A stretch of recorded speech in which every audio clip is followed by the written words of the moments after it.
아버지 장례를 치르던 날이었어요. 조문객들이 하나둘 돌아가고 친척들만 남았을 때였어요. 고생 많으셨습니다.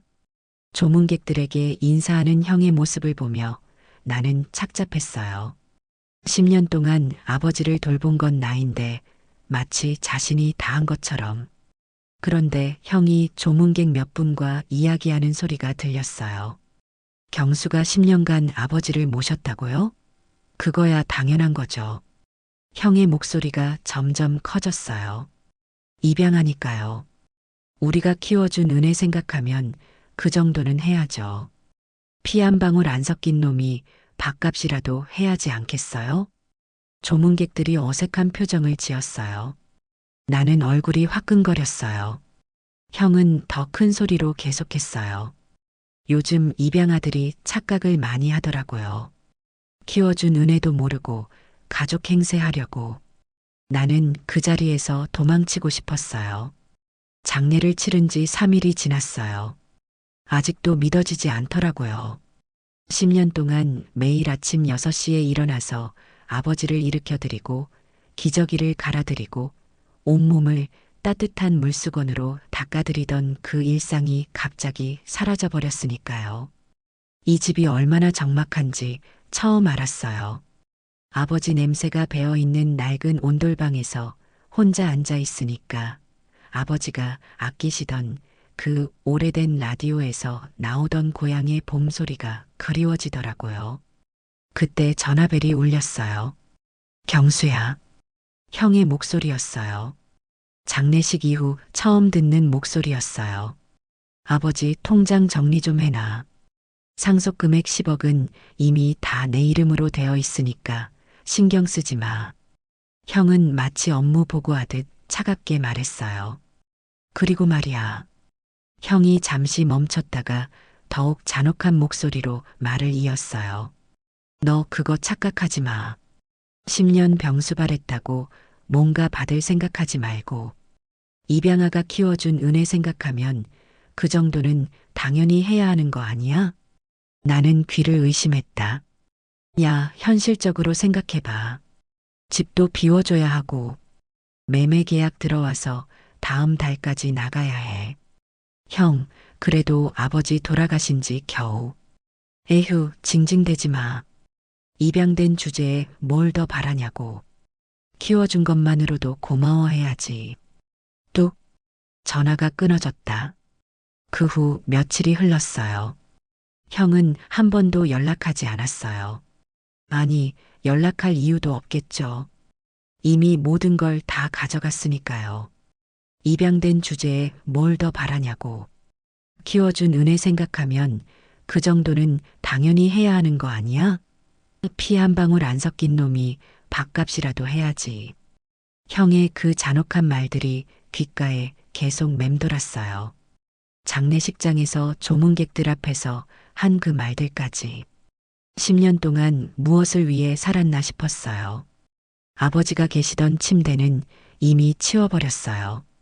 휠체어도 수십 개의 약통들도 기저귀도 모두 버렸어요. 이제 남은 건 텅 빈 방과 나뿐이었어요. 밥을 차려 먹을 이유도 없었어요. 아버지께 드릴 것도 없고 나 혼자 먹자니 너무 쓸쓸했거든요. 하루 종일 굶어도 배고픈 줄도 몰랐어요. 아버지가 돌아가시기 전까지 매일 저녁 7시면 틀어드리던 라디오는 이제 꺼져 있었어요. 아버지가 그렇게 좋아하시던 옛날 가요 무대 재방송이 나올 시간이었는데 이제 그 소리를 들을 분이 안 계시니까요. 벽에 걸린 아버지의 낡은 손목 시계만 째깍째깍 소리를 내고 있었어요. 50년 넘게 차고 다니시던 그 시계가 아직도 정확하게 시간을 가리키고 있는 걸 보니 괜히 서러웠어요. 아버지, 늘 사랑으로 키워주셔서 감사합니다. 바라는 건 없어요. 혼자 중얼거렸어요. 그래도 아들로 인정받고 싶었나 봐요. 하지만 마음 한구석에서는 억울했어요. 10년 동안 정말 최선을 다했는데 새벽마다 일어나서 기저귀 갈고 온몸 닦아드리고 휠체어 밀고 전국 여행 다니면서 그런데 그 모든 게 당연한 것이었단 말인가요? 아버지 영정 앞에 마지막 인사를 하려고 했는데 또 전화벨이 울렸어요. 안녕하세요. 법무법인 정진입니다. 정중한 목소리의 남자였어요. 고인께서 장례를 치른 후에 연락을 드리라고 하셔서 전화드렸습니다. 무슨 말씀이세요? 유언은 이미 다 정리됐는데. 아닙니다. 이건 공식 유언과는 별개로 따로 말씀하신 건이에요. 한 분이 고인과 오래된 약속이 있으셨다고 하시는데 직접 만나서 말씀드리고 싶다고 하시네요. 나는 어리둥절했어요. 누구신데요? 성함은 김철호라고 하시고 IT 대기업에서 임원으로 일하신다고 하더군요. 고인께서 20년 전부터 아셨던 분이라고. 김철호? 20년 전? 나는 그 이름을 기억하려고 애썼지만 떠오르지 않았어요. 아버지가 돌아가시기 전에 그런 분 이야기를 하신 적이 있었나? 어디서 만날까요? 변호사가 주소를 알려주었어요. 시내 한 카페였어요. 내일 오후 3시에 오시면 됩니다. 참, 그분이 하시는 말씀이 아버님께서 마지막까지 당부하신 아주 중요한 일이라고 하시더군요. 아주 중요한 일? 아버지가 마지막까지 당부하신 일이라니. 나는 혼란스러웠어요. 형이 모든 상속을 가져가고 나는 집에서 쫓겨나는 마당에 무슨 중요한 일이 있다는 걸까요? 전화를 끊고 나서 아버지 영정 사진을 바라봤어요. 아버지, 무슨 일인가요? 영정 사진 속 아버지는 따뜻하게 미소 지으시며 아무 말씀도 하지 않으셨어요. 하지만 그 미소 속에 뭔가 비밀이 숨어 있는 것 같았어요. 마치 내일 가보면 알게 될 거야라고 말씀하시는 것 같았어요. 그날 밤 나는 처음으로 궁금증을 느꼈어요. 도대체 김철호라는 분은 누구이고 아버지가 마지막까지 당부하신 그 중요한 일은 무엇일까요? 10년 동안 아버지를 모시면서도 전혀 모르고 있던 일이 있었다는 게 신기했어요. 다음 날 오후 약속 장소 카페로 나갔어요. 30대 후반쯤 되어 보이는 단정한 남자가 먼저 와 있었어요. 정장 차림에 온화한 인상이었어요. 그가 나를 보더니 일어섰어요. 혹시 경수 형님이세요? 네, 그런데 누구시죠? 김철호입니다. 아버님을 20년 전부터 알고 지냈어요. 그는 정중히 명함을 내밀었어요. 대기업 임원이라는 게 명함에 적혀 있었어요. 김철호의 눈가에 그리움이 스쳤어요. 사실 저희 가족과 아버님은 아주 깊은 인연이 있어요. 깊은 인연이요? 네. 제 할머니가 함경도에서 아버님과 이웃이셨거든요. 6.25 때 피난 오면서 헤어져서 50년간 소식을 모르고 지내다가 김철호가 잠시 말을 멈추며 깊은 숨을 쉬었어요. 1998년 할머니와 함께 우연히 아버님 냉면집에 들렀을 때 재회하셨어요. 오라버니 하시면서 할머니가 그렇게 우시던 처음 봤어요. 나는 깜짝 놀랐어요. 그런 일이 있었다고? 할머니가 돌아가시기 전까지 늘 말씀하셨어요. 철호야, 오라버니는 우리 가족 은인이다. 피난길에서 우리를 살려주셨다고. 김철호의 목소리가 떨렸어요.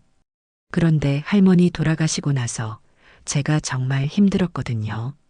1998년 IMF 때문에 아르바이트도 구하기 어렵고 3일째 굶고 있다가 PC방에서 쓰러졌는데. 쓰러졌다고요? 네. 그때 할아버님이 저를 발견하셨어요. 그리고는 너희 할머니가 어린 시절 날 얼마나 도와줬는데 하시면서 냉면집으로 데려가셔서 일주일 동안 재워주시고 먹여주셨죠. 병원비까지 대신 내주시고요. 나는 숨이 막혔어요. 아버지가 그런 일을 하셨구나. 그뿐만 아니에요.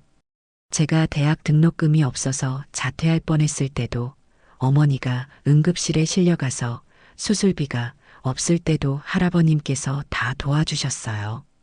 김철호가 고개를 숙였어요. 4년간 대학 등록금을 내주시고 매일 냉면집에서 고기로 야식까지 챙겨주셨죠. 걱정 말고 든든히 먹어. 할아버지라고 생각해. 공부하는 사람은 굶으면 안 된다고 하시면서 아버지의 그 말 나도 기억했어요. 할머니에게 받은 50년 전 은혜를 저에게까지 이어주신 거예요. 그래서 저는 할아버님의 은혜를 평생 잊을 수가 없었어요. 할아버님이 편찮으시다는 소식을 들을 때마다 가슴이 아팠어요. 제가 뭔가 도움이 될 일이 없을까 늘 생각했거든요. 김철호의 눈에 눈물이 고였어요. 할아버님이 없으셨으면 지금의 제가 없어요. 대학도 못 갔을 거고, 어머니 수술도 못 받게 했을 거고, 정말 할아버님은 저희 가족 은인이세요. 김철호가 따뜻한 미소를 지으며 말했어요. 형님은 정말 어릴 때부터 효자셨죠? 할아버님 냉면집도 많이 도우셨다고 들었어요. 맞아요. 형은 서울에서 대학 다니고 취업하느라 바빴지만 나는 고등학교 졸업하고 바로 아버지 냉면집을 도왔어요. 새벽 5시에 일어나서 육수 끓이고 면 삶고 손님들 응대하고 공부는 못했지만 손은 빨랐어요. 아버지가 경수야, 내가 없으면 이 집 어떻게 하냐고 하시곤 했죠. 그리고 1997년에 아내 미나를 만났어요. 착한 여자였어요. 시집 오자마자 혼자 저를 키워준 시아버지를 친아버지처럼 모셨어요. 아버님, 오늘 기분 어떠세요? 제가 미역국 끓여드릴게요. 미나는 매일 아버지 안부를 물었어요. 좋은 반찬 있으면 가져다 드리고 명절이면 정성껏 차례상을 차렸어요. 7년 동안 정말 효녀였어요. 여보, 아버님이 날 딸처럼 아껴주시는데 어떻게 소홀히 할 수 있겠어요? 아내 미나는 늘 그렇게 말했어요. 그런 미나가 간암으로 세상을 떠났어요. 2004년 가을이었어요. 장례식에 형은 오지 않았어요. 너무 바빠서 못 가겠다는 전화 한 통뿐이었어요. 7년 동안 아버지를 친아버지처럼 모셨던 제 아내가 죽었는데도 형은 냉정했어요. 아버지는 미나 영정 앞에서 한참을 우셨어요. 내 딸을 잃었다. 그런데 형이 조문 대신 전화로 건넨 말은 이거였어요. 경수야, 안 됐다. 그런데 생각해 보니까 이제 내가 아버지 모시는 일에 더 집중할 수 있겠네. 형, 미나가 죽었는데 그런 말을. 야, 감정적으로 생각하지 마. 어차피 입양아인 내가 해야 할 일이잖아. 이제 방해되는 것도 없고 좋은 거 아니야? 미나가 죽었는데 방해되는 것도 없고 좋다고. 그리고 말이야, 이제 입양아 신분을 확실히 해야겠어. 미나가 살아있을 때는 그래도 며느리 체면이라도 있었는데, 이제는 내가 확실히 알고 살아야지. 형, 무슨 말씀이? 키워준 은혜를 갚는 거야.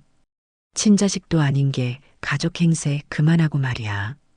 그때부터 형에 대한 마음이 완전히 돌아섰어요. 미나의 죽음마저 내게 부담을 주는 도구로 쓰다니 더는 견딜 수 없었죠. 그러다가 2014년에 아버님이 쓰러지셨죠? 김철호가 안타까운 표정으로 물었어요. 어떻게 잊을 수 있겠어요? 내 인생에서 가장 절망적이었던 그 순간을. 2014년 3월 15일 새벽이었어요. 아버지가 화장실에서 으앙 하는 신음소리를 내시더니 그대로 쓰러지셨어요. 나는 잠옷바람으로 아버지를 업고 병원으로 뛰어갔어요. 중풍입니다. 하반신 마비에 언어 장애까지 왔네요. 의사의 진단을 듣는 순간 하늘이 무너지는 것 같았어요. 그날 밤 형에게 전화를 걸었어요. 형, 아버지가 중풍으로 쓰러지셨어요. 그래, 심각해? 하반신 마비래요. 언어 장애도 있고 형도 빨리 와봐요. 아, 나는 지금 출장 중이거든. 당장은 못 갈 것 같고 일단 내가 잘 처리해. 형, 그래도 아버지가. 야, 현실적으로 생각해봐. 내가 지금 가봐야 할 수 있는 게 뭐가 있어? 너는 어차피 할 일도 없잖아. 내가 모시는 게 낫겠어. 뚝. 그렇게 10년이 시작됐어요. 형님이 얼마나 힘드셨을지. 김철호가 안타까운 표정으로 말했어요. 정말 힘들었어요. 하지만 그보다 더 힘든 건 형의 차가운 말들이었어요. 매일 새벽 6시에 일어나서 아버지를 일으켜 드렸어요. 밤새 적신 기저귀를 갈아드리고 온몸을 따뜻한 물수건으로 정성스럽게 닦아드렸어요. 아버지, 아프시면 말씀하세요. 하지만 아버지는 한 번도 아프다고 하지 않으셨어요. 오히려 미안해 하셨어요. 미안. 하다. 경수야. 무슨 말씀이세요? 아버지, 제가 해야 할 일이에요. 욕창이 생기지 않도록 2시간마다 자세를 바꿔드렸어요. 밤에도 3번은 일어나서 돌봐드렸어요. 그런데 가끔 형이 전화를 걸어와서는 이런 말을 했어요. 야, 너 혹시 아버지 모시는 거 가지고 뭔가 대단한 일 한다고 생각하지 마. 입양아가 키워준 은혜 갚는 거 당연한 거야. 형, 전 그런 게 아니라 아버지한테 잘 보이려고 오버하지 말고 그냥 묵묵히 해. 어차피 내 할 일이니까. 장사도 접어야 했어요. 하루 종일 집을 비울 수 없었거든요. 가끔 새벽에 오토바이 배달 일을 해서 생활비를 벌었지만 병원비며 약값이며 모든 게 돈이었어요. 그래도 아버지 앞에서는 절대 힘든 내색을 하지 않았어요. 하지만 마음속으로는 늘 형의 말이 맴돌았어요. 입양아가 키워준 은혜 갚는 거 당연한 거야. 피 한 방울 안 섞인 주제에. 분수 지켜. 정말 나는 분수를 모르는 걸까요? 그 10년 동안 형은 1년에 한 번 정도 안부 전화를 걸어올 뿐이었어요. 아버지 어떠세요? 좀 나아지신 것 같아요. 그런데 형, 병원비가 많이 들어서. 아, 그거 말이야. 형의 목소리가 차가워졌어요. 야, 너 그거 착각하지 마. 병원비 내는 것도 내가 당연히 해야 할 일이야. 우리가 널 키워준 거 생각해봐. 그래도 형이 좀 도와주시면. 나도 애들 교육비며 집 대출이며 빠듯해서. 그리고 말이야, 현실적으로 생각해봐. 입양아가 키워준 은혜도 모르고 돈 달라고 하는 게 말이 되냐? 형, 저도 생활은 해야. 에이, 그 정도야 뭐. 피 한 방울 안 섞인 주제에 이 정도로 모실 수 있는 것만 해도 감사한 거 아니야? 역할 분담이라고 생각해. 그 말을 들을 때마다 가슴이 답답했어요. 피 한 방울 안 섞인 주제에 키워준 은혜도 모르고 역할 분담이라고 생각해. 형은 내가 아버지를 모시는 걸 당연한 의무로 생각했어요. 마치 키워준 빚을 갚는 것처럼. 2019년에는 이런 일도 있었어요. 경수야, 아버지 상태가 어때? 많이 안 좋아지셨어요. 의사가 좀 더 좋은 병원으로 옮기라고. 야, 그런 돈 어디 있어? 입양아 주제에 뭘 그리 따지냐? 그냥 집에서 모시면 되지. 형, 그래도 아버지가. 아버지 하지 마. 너한테는 키워준 분이지, 친아버지가 아니야. 착각하지 말고 분수 지켜. 전화를 끊고 나서 한참을 울었어요. 분수를 지키라고. 내가 뭘 잘못했다고 분수를 지키라는 걸까요? 그런데 형님, 정말 대단한 일을 하셨어요.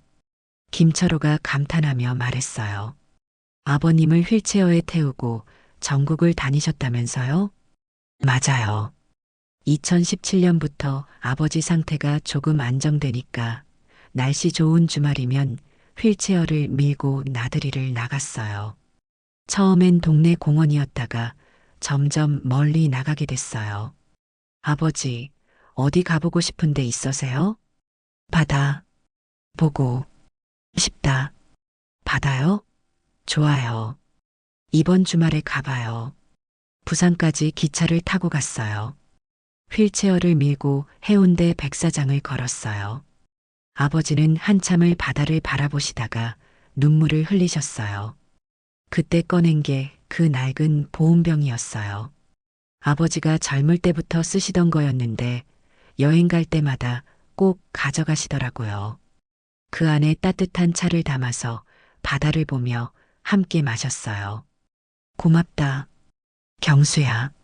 아버지, 젊을 때 못 보신 거, 눈 감기 전엔 다 보여드릴게요.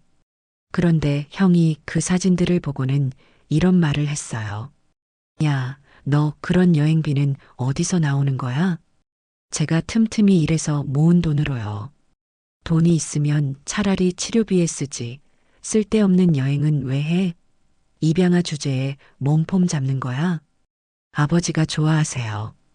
밖으로 나가시면 표정이 밝아지시거든요. 에휴, 그런 감정적인 생각 말고 좀 현실적으로 살아. 키워준 은혜도 모르고 돈 낭비하고 분수를 몰라도 너무 모르네. 또 그 말이었어요. 분수를 모른다고. 그래도 나는 계속했어요. 설악산에서는 단풍을 보여드렸어요. 휠체어가 올라가기 힘든 곳은 아버지를 업고 올라갔어요. 아버지를 업는 게 쉽지 않았지만 아버지가 예쁘다 하시며 웃으시는 모습을 보면 피로가 다 날아갔어요. 제주도에서는 유채꽃밭을 걸었어요. 경주에서는 불국사 앞에서 한참을 앉아 계셨고 강릉에서는 바닷바람을 맞으며 조용히 눈을 감고 계셨어요. 매번 갈 때마다 그 보온병을 챙겨가서 좋은 곳에 앉아 따뜻한 차를 마시며 이야기를 나누었어요. 그런데 형은 계속 이런 식이었어요. 야, 내가 아버지한테 잘 보이려고 그러는 거 다 안다. 하지만 착각하지 마. 아무리 해봤자 넌 입양아야. 피 한 방울 안 섞인 놈이 아무리 애를 써도 소용없어. 형의 그런 말들이 가슴에 못처럼 박혔어요. 차를 마시면서 옛 생각을 하고 대화를 하다 보니 그제야 기억이 났어요. 1998년 IMF가 한창이던 그때 할머니와 손자가 함께 온 그날 아버지가 그렇게 놀라시며 기뻐하시던 모습이 떠올랐어요. 키 작은 할머니가 아버지 손을 붙잡고 우시던 모습. 아버지도 눈물을 흘리시며 아이고 정말 살아있었구나 하시던 그 순간. 그리고 며칠 후 그 할머니의 손자가 PC방에서 쓰러졌다며 아버지가 데려오셨던 일. 일주일 동안 우리 집에서 지내며 회복하던 앙상한 청년. 그 후로도 몇 년간 아버지가 그 아이 대학 등록금을 보내주시고 매일 저녁이면 철호 밥 먹었나? 걱정하시던 모습들. 철호야, 공부하는 사람은 굶으면 안 된다. 아버지가 늘 하시던 그 말씀. 그 아이가 김철호였던 거였어요. 피난길에서 받은 은혜를 그 손자에게까지 갚아주신 아버지의 마음. 그리고 그 아이가 지금은 대기업 임원이 되어서 예전 받은 은혜를 이렇게 기억하고 있는 거였어요. 형님, 할아버님이 늘 말씀하셨어요. 김철호가 조용히 말했어요. 내 아들 경수가 나를 이렇게 잘 모셔준다. 전국을 다 구경시켜준다고 자랑하시더라고요. 그 말을 들으니 가슴이 뭉클했어요. 정말요? 네. 할머니한테도 자주 말씀하셨어요. 이 나이에 이런 여행을 다 할 수 있는 게 경수 덕분이다라고. 나는 몰랐어요. 아버지가 그렇게 생각하고 계셨다는 걸. 아버지는 알고 계셨던 거였어요. 내가 얼마나 힘들었는지, 형이 얼마나 차갑게 대했는지, 모든 걸 다 알고 계시면서도 말씀하지 않으셨던 거였어요. 2023년 가을, 마지막 여행을 다녀왔어요. 아버지가 단풍 보고 싶다 고 하셔서 내장산으로 갔어요. 그때도 그 낡은 보온병에 따뜻한 차를 담아 가져갔어요. 단풍이 정말 아름다웠어요. 아버지를 휠체어에 태우고 천천히 산책로를 걸었어요. 그런데 그날따라 아버지가 자꾸 뒤를 돌아보시더라고요. 아버지, 뭘 보세요? 경수야. 고맙다. 뭘 고마워하세요? 너 때문에 나는 행복했다. 그게 아버지가 정신이 맑을 때 하신 마지막 말씀이었어요. 그 후 몇 달 뒤 아버지는 내 손을 잡고 조용히 눈을 감으셨어요. 10년 동안 온몸을 닦아드리고 전국의 좋은 곳들을 다 보여드리고 마지막 순간까지 혼자가 아니었다는 걸 느끼게 해드렸어요. 그것만으로도 충분했어요. 형님, 김철호가 조용히 말했어요. 할아버님이 형님께 남기신 게 있어요. 그것 때문에 제가 연락을 드린 거예요. 남기신 거? 네. 할아버님이 돌아가시기 전에 저에게 부탁하신 일이 있어요. 경수에게 꼭 전해주어라고 하시면서 김철호가 가방에서 봉투 하나를 꺼냈어요. 이걸 받으시면 아버님의 진짜 마음을 알게 되실 거예요. 봉투를 받아들었다. 그 안에는 손글씨로 쓰인 쪽지가 들어 있었다. 경수야, 이걸 받는다면 난 이미 떠났겠구나. 예전에 철호가 가져온 것이 있다. 그게 뭔지는 철호가 설명해 줄 거다. 놀라지 마라. 아버지, 예전에 가져온 게 뭔가요? 김철호가 조심스럽게 말했다. 2009년에 비트코인이라는 게 처음 나왔을 때였어요. 저는 그때 네이버에서 개발자로 일하고 있었는데 그 기술이 정말 혁신적이라고 생각했거든요. 비트코인? 그래서 할아버님께 말씀드렸어요. 이게 미래에 정말 가치 있는 게 될 거라고. 그동안 받은 은혜를 조금이라도 갚고 싶다고요. 그래서요? 할아버님께 비트코인 20개를 드렸어요. 그땐 금액으로는 얼마 되지도 않았어요. 김철호가 스마트폰을 꺼내며 말했다. 현재 시세로 22억 원입니다. 그 순간 세상이 멈춘 것 같았다. 22억 원? 아버지의 정성과 냉면 한 그릇이 22억 원이 되었다고? 형님, 할아버님이 마지막까지 이 비밀을 지키셨어요. 저한테만 말씀하셨죠. 내 아들 경수가 나를 10년 동안 돌봐주었다. 그 아이가 고생 안 하고 살았으면 좋겠다고. 김철호의 목소리가 떨렸다. 은혜는 반드시 갚아야 한다고 할아버님이 늘 그렇게 말씀하셨어요. 나는 그 자리에서 무릎이 꺾어질 뻔했다. 아버지는 알고 계셨던 거였다. 내가 얼마나 힘들었는지, 얼마나 외로웠는지, 형이 얼마나 차갑게 대했는지, 모든 걸 다 알고 계시면서 마지막 선물을 준비하고 계셨던 거였다. 아버지. 그리고 아버님이 마지막 당부를 하셨어요. 집에 가서 옷장의 상자를 찾아보라고 하시더라고요. 집으로 뛰어가서 상자를 꺼냈어요. 먼지 쌓인 흑백 사진들과 두꺼운 일기장이 나왔어요. 첫 번째 사진을 보는 순간 충격을 받았어요. 1950년 군복 입은 남자와 아이가 찍힌 사진이었는데 사진 뒷면에는 이렇게 적혀 있었어요. 준영이와 함께 김상사님 고맙습니다. 이상했어요. 사진 속 아이는 지금의 큰형과 전혀 닮지 않았거든요. 떨리는 손으로 일기장을 펼쳤어요. 그리고 밤새도록 읽었어요. 일기의 첫 부분은 1943년 이야기였어요. 아버지는 함경도 작은 마을에서 살고 계셨어요. 그때 우리 집에는 머슴으로 일하는 김씨 집안이 있었어요. 그 집 막내 아들이 상만이었어요. 바로 김상사님이었던 거예요. 어린 상만이는 총명했지만 가난해서 학교를 못 다녔어요. 그래서 아버지가 글자를 가르쳐 주셨던 거예요. 상만아, 이 글자는 이렇게 쓰는 거야. 매일 저녁이면 아버지가 상만이에게 글을 가르쳐 주셨어요. 그 아이는 정말 똑똑해서 금세 익혔다고 하더라고요. 그렇게 7년이 흘렀어요. 1950년 전쟁이 터지면서 모든 게 바뀌었어요. 그해 12월 평양역에서 벌어진 일이었어요. 아버지는 4살 준영이를 안고 사흘째 기차표를 구하지 못해 역 바닥에서 지내고 있었어요. 준영이는 40도 열이 나서 죽어가고 있었어요. 그때였어요. 철수 형님, 군복을 입은 젊은 남자가 뛰어왔어요. 정말 김시댁 상만이냐? 형님, 어떻게 여기서? 7년 만에 재회였어요.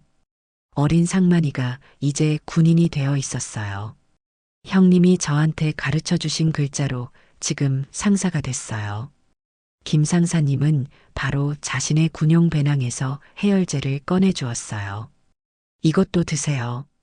자신이 가진 마지막 주먹밥 2개까지 내놓았어요. 상만아, 너도 먹어야 하는데. 형님 가족이 먼저죠. 형님이 절 키워주셨으니 이제 제가 보답할 차례예요. 그리고는 자신의 담요까지 벗어서 아픈 준영이를 덮어주었어요. 그 추운 겨울에 군복 한 벌로 버티시면서요. 다음 날에는 더 놀라운 일이 벌어졌어요. 김 상사님이 자신의 기차표를 내놓은 거예요. 형님, 빨리 아이 치료받으러 가세요. 그럼 넌 어떻게 해? 저는 군인이니까 다른 방법이 있어요. 하지만 너무 늦었어요. 부산에 도착해서 병원에 데려갔지만 준영이는 사흘 후에 아버지 품에서 숨을 거뒀어요. 며칠 뒤 김 상사님이 다시 찾아왔어요. 형님, 너무 슬퍼만 하시면 안 돼요. 시간이 흘러 1964년이 됐어요. 아버지가 냉면집을 차려서 생활이 안정되었을 때였어요. 김 상사님이 찾아오셨어요. 형님, 고아원에 갓난아기가 하나 있어요. 준영이 대신 키우시는 게 어떨까요? 상만아, 나는 아직 14년이 지났어요, 형님. 그렇게 갓난아기가 우리 집에 왔어요. 죽은 준영이 이름을 그대로 물려받아서요. 그로부터 4년 후 1968년 김상사 베트남에서 전사. 마지막 유언은 내 아들 경수를 박철수님에게 부탁한다. 아내가 경수를 낳고 산후병으로 세상을 떠났어요. 김상사님이 갓난아기를 혼자 키우고 있었는데 베트남 파병 명령이 내려온 거예요. 내가 전쟁에서 죽으면 이 아이는 진짜 고아가 됩니다. 처가 친척들은 아이를 원하지 않아요. 형님만이 이 아이를 친아들처럼 키워주실 분입니다. 그렇게 갓난아기인 나를 아버지에게 맡기신 거였어요. 그해 9월 아버지는 갓난아기인 나를 데려왔어요. 아버지 일기에는 이렇게 적혀 있었어요. 경수는 상만이를 닮았다. 의젓하고 착하다. 상만이가 하늘에서 보내준 아들 같다. 그런데 1980년부터 이상한 일이 벌어졌어요. 큰형이 자꾸 이런 말을 하기 시작한 거예요. 피 섞이지 않은 경수. 아버지 일기에는 이렇게 적혀 있었어요. 준영이가 자신의 출생 비밀을 모르면서 경수를 입양하라고 한다. 참 아이러니하다. 형은 자신도 입양하라는 걸 전혀 모르고 있었던 거예요. 아버지 일기 마지막 장에는 이런 글이 적혀 있었어요. 김철호가 20년 전에 준 비트코인이 22억 원이 되었다고 한다. 세상이 뒤집혀진 것 같다. 그런 게 돈이 된다니. 이것도 상만이가 하늘에서 내려준 선물 같다. 이 돈은 경수에게 주겠다. 10년 동안 나를 돌봐준 진짜 아들에게. 준영이는 아직도 경수를 무시하지만 둘 다 내게는 소중한 아들이다. 상만아, 약속 다 지켰다. 두 아들 모두 잘 키웠다. 밤새 일기를 읽고 해가 뜰 때까지 앉아 있었어요. 모든 게 이해됐어요. 1943년 함경도에서 시작된 이야기가 2024년 22억 원으로 끝나는 거였어요. 어린 상만이에게 글자를 가르쳐 준 것이 70년도 넘어서 이렇게 돌아온 거였어요. 그리고 가장 충격적인 진실은 저희 형제 둘 다 입양하였다는 것이었죠. 큰형도 고아였고 나는 김상사님의 아들이었어요. 형이 평생 나에게 입양된 주제라고 했는데 정작 자신도 똑같은 입양하였던 거예요. 22억 원이라는 돈보다 더 큰 깨달음이었어요. 혈연이 아니어도 진짜 가족이 될 수 있다는 것. 은혜는 반드시 돌고 돈다는 것. 아버지가 평생 김상사님의 은혜를 갚으며 살아오신 이유를 이제야 알겠더라고요. 하지만 형에게 이 사실을 말해야 할까요? 자신을 친아들로 믿고 살아온 형에게 일단은 비밀로 하기로 했어요. 아직은 때가 아니었어요. 일기를 읽고 난 후 며칠은 조용히 지나갔어요. 22억 원이라는 돈이 있다는 것도 신기했지만 그보다도 아버지와 김상사님의 70년 이야기가 더 감동적이었어요. 형에게는 아무 말 하지 않았어요. 아직 때가 아니라고 생각했거든요. 하지만 형은 뭔가 낌새를 채고 있는 것 같았어요. 일주일 후 형에게서 전화가 왔어요. 경수야. 네, 형. 혹시 아버지 방에서 뭔가 특별한 거 못 봤어? 가슴이 쿵했어요. 특별한 거요? 응, 뭐, 통장이나 보험 증서나 그런 거 말이야. 아버지가 뭔가 숨겨놓은 게 있을 것 같은데. 아, 별로 없었어요. 정말? 그럼 됐고. 형의 목소리가 뭔가 이상했어요. 참, 다음 주까지는 집 완전히 비워줘야 해. 매수자가 빨리 들어오고 싶어 해서. 그런데 며칠 후 큰일이 벌어졌어요. 김철호가 실수를 한 거예요. 형이 운영하는 회사와 같은 업계에서 일하다 보니 어느 모임에서 마주쳤나 봐요. 김철호가 나중에 전화로 말해줬어요. 형님, 죄송해요. 실수했어요. 무슨 실수요? 어제 업계 모임에서 형님 형을 만났는데 술 마시다가 실수로 아버님 이야기를 했어요. 가슴이 철렁했어요. 뭐라고 하셨어요? 아버님이 정말 좋은 분이셨다고, 저희 가족한테 많은 도움을 주셨다고, 그리고 마지막에 형님한테 좋은 걸 남겨주셨다고. 좋은 걸 남겨주셨다고요? 네. 술이 취해서 그만 혹시 문제가 될까요? 이미 늦었어요. 그날 밤 10시 형이 갑자기 집으로 찾아왔어요. 경수야, 집에 있어? 목소리가 평소와 달랐어요. 문을 열자마자 형이 들어오더니 바로 본론을 꺼냈어요. 야, 너 나한테 숨기는 게 있지? 무슨 말이에요? 김철호라는 놈이 업계 모임에서 그러더라. 아버지가 너한테 뭔가 좋은 걸 남겨줬다고. 형의 눈이 번뜩였어요. 정확히 뭔데? 숨기지 말고 말해봐. 형, 정말 아무것도. 와, 형이 소리를 질렀어요. 지금까지 내가 얼마나 참았는데 10년 동안 아버지 모신 거 인정해준다고 했잖아. 그런데 뒤에서 혼자 뭔가 챙기고 있었어. 형, 진정하세요. 진정? 입양아 주제에 나한테 진정하라고? 형의 목소리가 점점 거칠어졌어요. 야, 너 혹시 아버지한테서 돈 받은 거 아니야? 몇 천만 원? 아니면 몇 억? 그런 게 아니에요. 그럼 뭔데?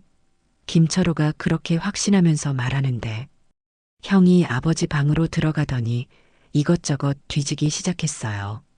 야, 아버지가 숨겨놓은 통장이나 뭐 그런 거 있을 거 아니야. 어디 숨겨놨어? 형, 그러지 마세요. 왜? 불법으로 뭔가 빼돌렸어? 입양아가 무슨 권리로? 그 순간 참을 수 없었어요. 형, 그만하세요. 뭐? 아버지가 남겨주신 게 있긴 있어요. 하지만 형이 생각하는 그런 게 아니에요. 형의 눈이 더 번뜩였어요. 그럼 뭔데? 얼마나 되는데? 22억 원이에요. 뭐라고? 형이 그 자리에서 굳어졌어요. 22억 원이라고 했냐? 네. 22억 원을 너한테? 형의 얼굴이 새하얗게 변했어요. 야, 그게 말이 되냐? 아버지가 22억 원을 왜 너한테만 줘? 나는 친아들인데? 경수야, 그거 나눠야 하는 거 아니야? 형의 목소리가 떨렸어요. 형, 그런 게 아니에요. 그럼 뭔데? 22억 원이 뭔데? 너 혼자 다 가져갈 생각이야? 형이 점점 흥분했어요. 야, 생각해봐. 나는 친아들이고 너는 입양하잖아. 상식적으로 생각해도 내가 더 많이 받는 게 맞지 않아? 형? 아니다. 입양아가 22억 원을 혼자 가져간다고? 그게 말이 되냐고. 형이 소리를 지르더니 내 어깨를 붙잡았어요. 당장 그 돈 어떻게 나온 건지 설명해. 혹시 아버지 몰래 뭔가 한 거 아니야? 형이 비웃었어요. 야, 너 정말 착각하지 마. 아무리 10년 동안 병수발했다고 해도 입양아는 입양아야. 우리가 키워준 은혜 생각해봐. 형, 너무하잖아요. 너무해? 내가 너무한다고? 형의 목소리가 더 차가워졌어요. 야, 솔직히 말해봐. 10년 동안 아버지 모신 거 혹시 돈 때문이었어? 22억 원 있는 거 알고 있었던 거 아니야? 그런 게 아니에요. 그럼 뭔데? 왜 나는 아무것도 모르고 있었는데 너만 알고 있었어? 형이 점점 화를 냈어요. 입양아 주제에 뭘 그리 잘했다고 22억 원을 받아? 키워준 은혜도 모르고. 경수야, 잘 생각해봐. 형이 갑자기 차분해지더니 말했어요. 22억 원을 내가 혼자 가져간다는 게 세상에 알려지면 어떻게 될까? 무슨 말이에요? 10년 동안 아버지 재산 노리고 병수발했다고 생각하지 않을까? 특히 너는 입양하잖아. 형이 비웃었어요. 그리고 말이야, 법적으로도 문제 있을 수 있어. 상속세는 어떻게 할 거야? 22억 원에 대한 증빙은 있어? 그건 없지? 그럼 탈세 문제도 생길 수 있고, 입양아가 그런 큰 돈을 받는 게 정당한지도 의문이 들 거야. 형이 협박하고 있었어요. 하지만 내가 도와주면 달라. 나는 친아들이니까 명분도 있고 세무 처리도 깔끔하게 할 수 있어. 그러니까 이렇게 하자. 형이 마치 큰 배려를 해주는 듯한 목소리로 말했어요. 22억 원 중에 15억 원은 내가 가져가고 7억 원은 내가 가져가. 어때? 원래 입양아는 상속권도 없는데 7억 원이면 충분히 많은 거 아니야? 형? 아니면 5억 원만 가져갈래? 그것도 충분히 큰 돈이야. 입양아 주제에 5억 원이면 감사해야 하는 거 아니야? 형의 말에 더 이상 참을 수 없었어요. 형, 그만하세요. 왜? 기분 나빠? 현실을 말해주니까? 형이 더 잔혹하게 말했어요. 야, 똑똑히 알아둬. 너는 우리 가족이 키워준 거야. 피 한 방울 안 섞인 놈이 뭘 그리 당당하냐? 형? 입양아가 생각을 너무 크게 하네. 분수를 알아야지. 그 순간 나는 결심했어요. 이제 모든 진실을 말해줄 때가 됐다고. 형이 알아야 할 시간이 왔다고. 평생 숨겨진 그 진실을. 형, 앉으세요. 왜? 형이 꼭 알아야 할 게 있어요. 뭔데?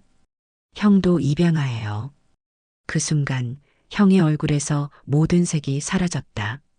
그 말이 나가는 순간 방 안의 공기가 얼어붙었어요. 형의 얼굴에서 모든 색이 사라졌어요. 마치 벼락을 맞은 사람처럼 굳어져 있었어요. 뭐라고? 형의 목소리가 떨렸어요. 내가 뭐라고? 형도 입양하라고 했어요. 야, 야, 무슨 소리야. 내가 입양아? 나는 친아들이야. 형이 버럭 소리를 질렀지만 목소리에 확신이 없었어요. 형, 앉으세요. 보여드릴 게 있어요. 나는 아버지 방에서 그 낡은 상자를 가져왔어요. 이게 뭔데? 아버지가 평생 보관하신 거예요. 첫 번째 사진을 꺼냈어요. 1950년 흑백 사진. 이게 뭔데? 형이 사진을 보더니 당황했어요. 여기 아이가 형이에요. 그런데 지금 형과 전혀 안 닮았죠? 이상한 사진 갖다 대면서 무슨. 사진 뒷면 보세요. 형이 사진을 뒤집더니 얼굴이 하얗게 변했어요. 준영이와 함께. 준영이가 형 이름이에요. 그런데 원래 준영이는 따로 있었어요. 이건 아버지 일기예요. 나는 일기장을 펼쳤어요. 1950년 12월 15일. 오늘 우리 준영이가 떠났다. 열병으로 사흘간 앓다가 내 품에서 숨을 거뒀다. 형의 손이 떨기 시작했어요. 그 다음 날짜 보세요. 1964년 2월 20일. 고아가 된 아이의 이름을 준영이라고 지었다. 죽은 내 아들 이름으로. 야, 이게 무슨. 형의 목소리가 갈라졌어요. 김상사님이 아버지에게 권했어요. 죽은 친아들 대신 형을 키우라고. 아니야. 형이 소리를 질렀어요. 내가 입양할 리가 없어. 나는 친아들이야. 형, 더 있어요. 나는 계속 일기를 읽어줬어요. 1968년 김상사님이 베트남에서 전사하시면서 자신의 친아들인 경수를 아버지에게 맡겼어요. 그게 바로 저예요. 그럼 너는? 저는 김상사님의 친아들이에요. 형은 1964년 입양된 고아고, 형이 그 자리에 주저앉았어요. 안 돼, 이건 꿈이야. 악몽이야. 형, 사실이에요. 내가 친아들이라고 생각하고 살았는데, 형의 목소리가 점점 작아졌어요. 그럼 내가 너한테 입양아 주제라고 한 그 말들은 내가 더 먼저 입양된 입양아였다는 거야? 형이 저를 무시할 때마다 얼마나 아프셨을지. 형의 눈에 눈물이 고였어요. 그럼 아버지가 나를 미워하셨겠네.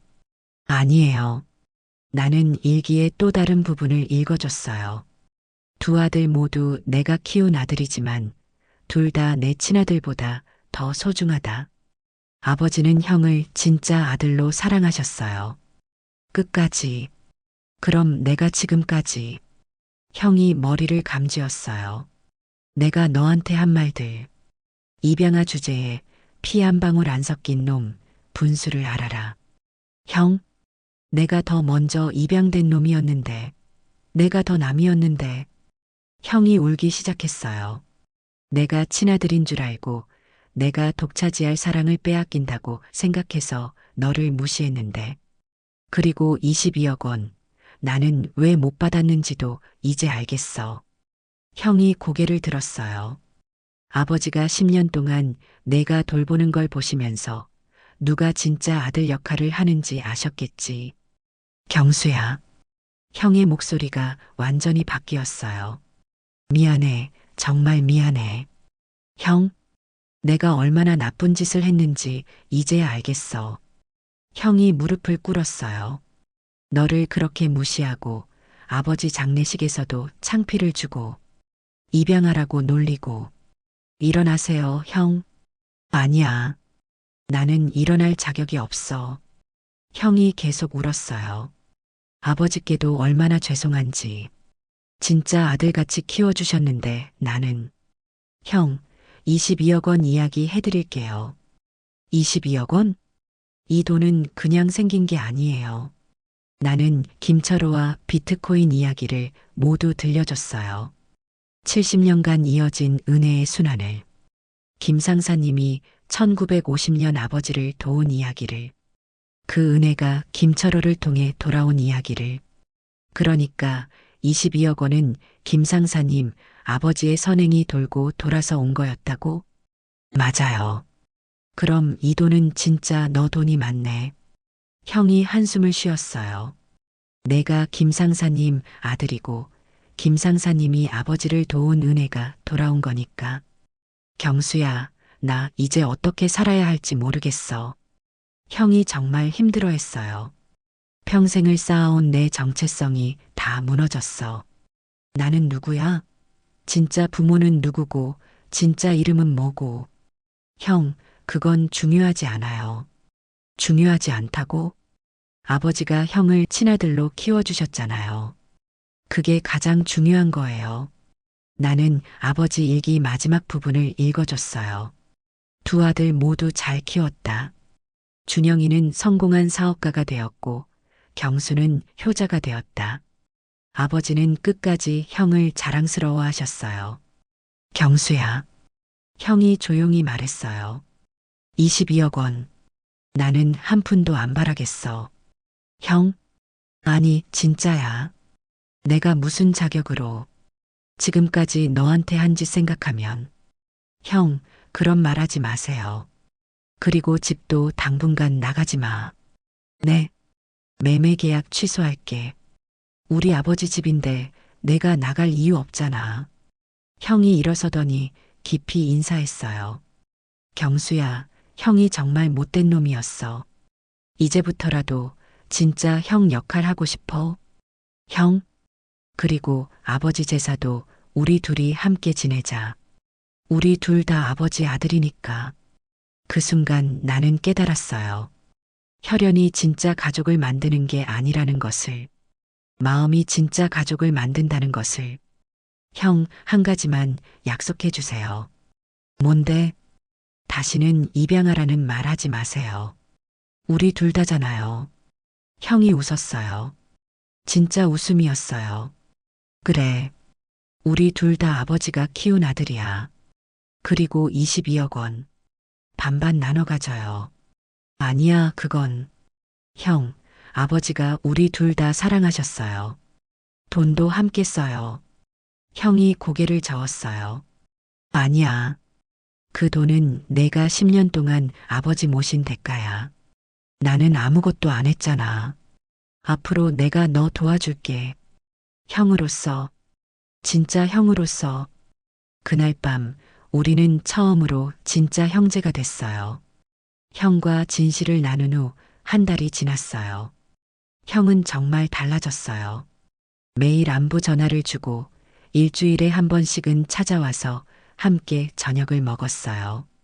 경수야, 오늘 뭐 먹을까? 형이 골라주세요. 그럼 아버지가 좋아하시던 냉면 어때? 우리는 아버지가 운영하시던 그 냉면집에 가서 밥을 먹곤 했어요. 이상하게도 이제야 진짜 형제 같은 느낌이 들었어요. 김철호의 도움으로 비트코인을 현금으로 바꾸는 일을 시작했어요. 형님, 이거 한꺼번에 다 바꾸시면 세금 문제가 복잡해져요.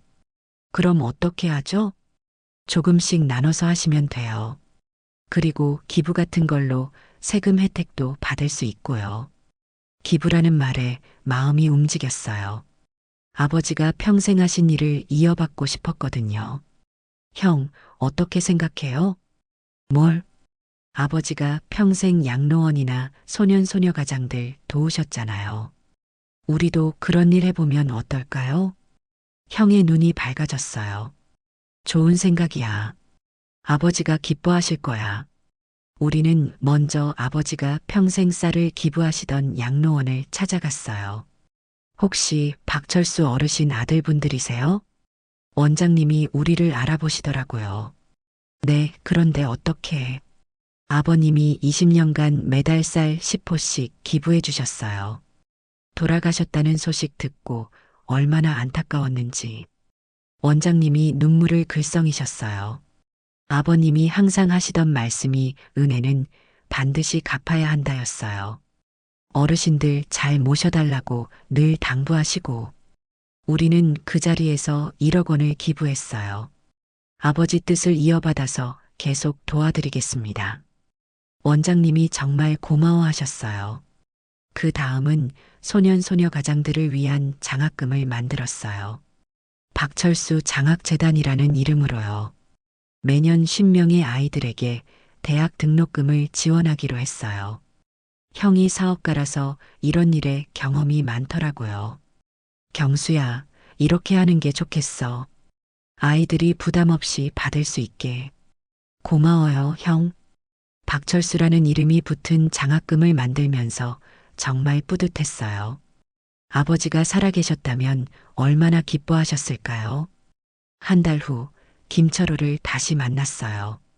형님, 정말 좋은 일 하고 계시네요. 김철호 씨 덕분이에요. 아니에요. 이건 아버님의 뜻이었어요. 김철호가 미소를 지었어요. 사실 저도 따라서 하고 있어요. 회사에서 매년 장학금 지원하고 양로원 후원도 하고. 정말요? 네. 아버님이 저한테 해주신 것처럼 저도 다른 사람들을 도우려고 해요. 은혜는 돌고 도니까요. 그 말을 들으니 가슴이 따뜻해졌어요. 정말 은혜는 돌고 도는 거였어요. 어느 날 저녁 형이 갑자기 진지한 표정으로 말했어요. 경수야, 내가 너에게 정말 미안한 게 있어. 뭔가요? 10년 동안 너 혼자 아버지 모시느라 얼마나 힘들었을지. 이제야 생각이 나. 형의 목소리가 떨렸어요. 나는 편하게 살면서 너만 고생시켰어. 그것도 입양아 주제라는 말까지 하면서. 형, 이제 그런 말 하지 마세요. 아니야. 꼭 해야 할 말이야. 형이 고개를 숙였어요. 경수야, 고마워.